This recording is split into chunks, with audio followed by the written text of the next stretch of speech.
I love all people. This situation right here is time for us, not just Texans, but as Americans, to stand up and say, "Hey, man, it's time to stop this. We have to stop. We can no longer." I had a heart attack February 2nd, and I refused to leave this earth and not have stood up for my kids. And that's what it's all about for me, the children. There have been reports that in 2008 there was a settlement between of some sort in the city of McKinney that they had institutionalized policies that had segregated McKinney to poor blacks essentially on the west side of the city and the richer white people on the east side. What do you make of those claims? Well, for a while, McKinney was that way. Within the last, I've got to say, about 8 years, McKinney on the west side is diverse, especially in Craig Ranch. I mean, there's a lot of African Americans in Craig Ranch area, but it's more to me of a class issue. It's more of an income issue, and you can live on the west side of McKinney with no problem. I mean, to be honest with you, I've never had a problem with the police. They've always been respectful to me. I've never had an issue with them, and I've never seen them act like this whatsoever. So there are opportunities for African Americans here. But at one time, McKinney, it was really bad here. But now it's actually a great place to live. I love it here. That's why I'm here today. I'm not going anywhere. I'm raising my family here. That's just what we're gonna do. I'm sorry, I'm not going. I'm gonna hang here. I'm gonna raise my kid. We're gonna have fun. They're gonna go to college. You know what I mean? And so, and I'm a big activist in the community. I own a charity called Andy's Family First Foundation. And we're here. We raise money for people in the community. We help people. You know what I mean? It's right now we're doing heart disease. We focus majority on heart disease. But what we were doing before, put a big push on helping families that couldn't afford food, rent, electric bills. For the ones that couldn't afford anything, we would raise and have fundraisers and pay like electric bills, car notes, and stuff like that for these families. So that's how about 2 years ago we started that process.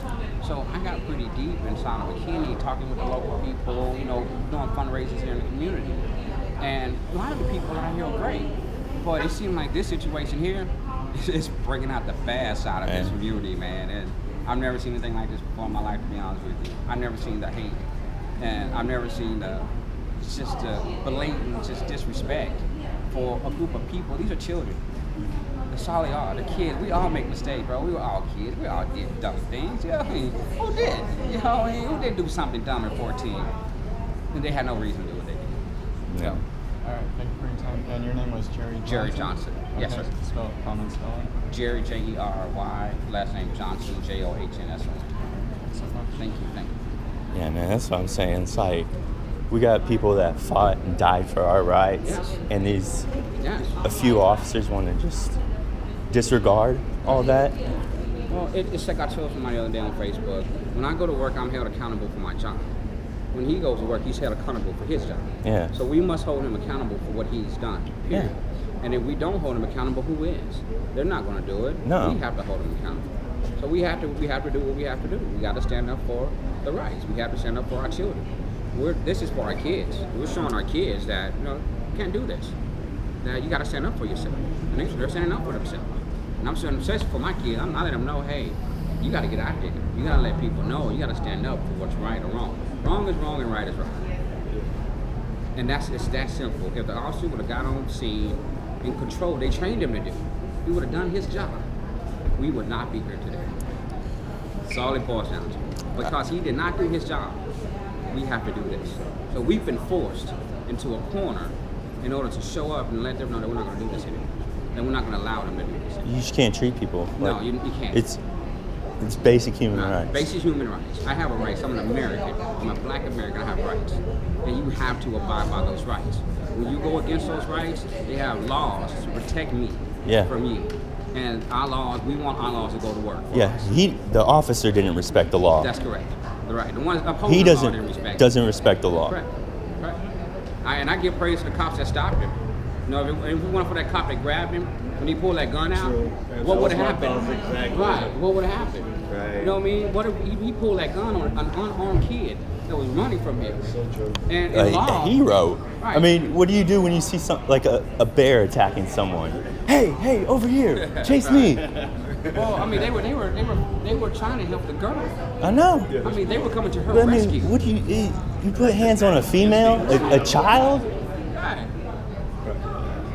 Anyone 14-year-old would step child, up. I mean, I just honestly, to me, I think it's just senseless. It makes no sense. I'm saying if they're saying what that officer did was wrong and he's under investigation, whatever that kid did in response to him grabbing the girl should be dropped, be done with. He shouldn't be in jail. They won't tell anybody anything about him. Right. Well, like you were saying earlier, this probably wouldn't have gotten to that state had this lady in the community had not made the statement that she made to begin with, going back to your Section 8, whatever.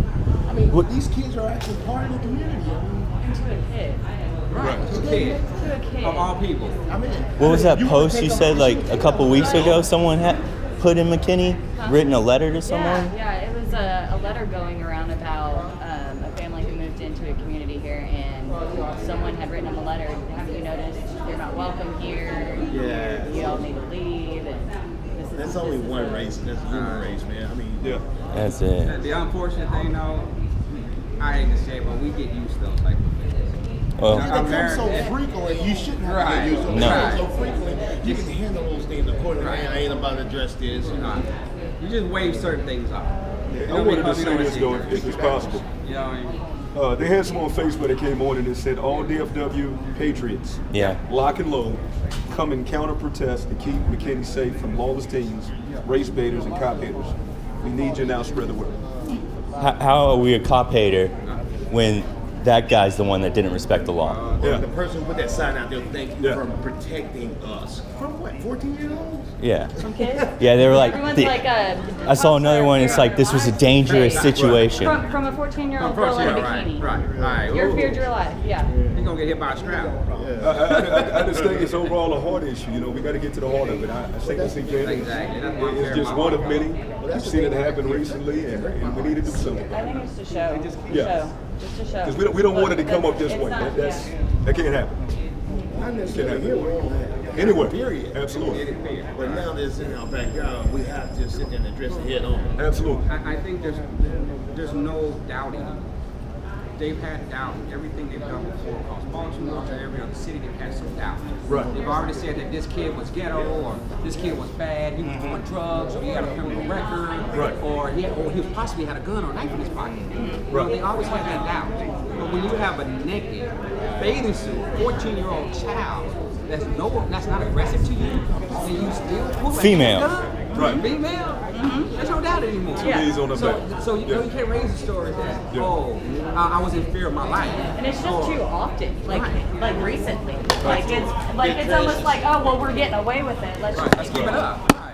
Hey, let's poke at Craig Ranch and see if they really get upset. Let's go to the other side of town and see if they get mad. The question is where's it going to pop off next? And that's why we need things like this being proactive to be ready for the next one. Absolutely. Yes, sir. It's going to happen. What's up, man? How you doing? I know. Yeah, you doing all right? Yeah, Jerry, man. Jerry Johnson. You too. I see you in a while, man. Yes, sir. Yes, sir. Yes, sir. Yes, sir. You know I'm being out there with you. What we gonna do? Well. Jerry Johnson.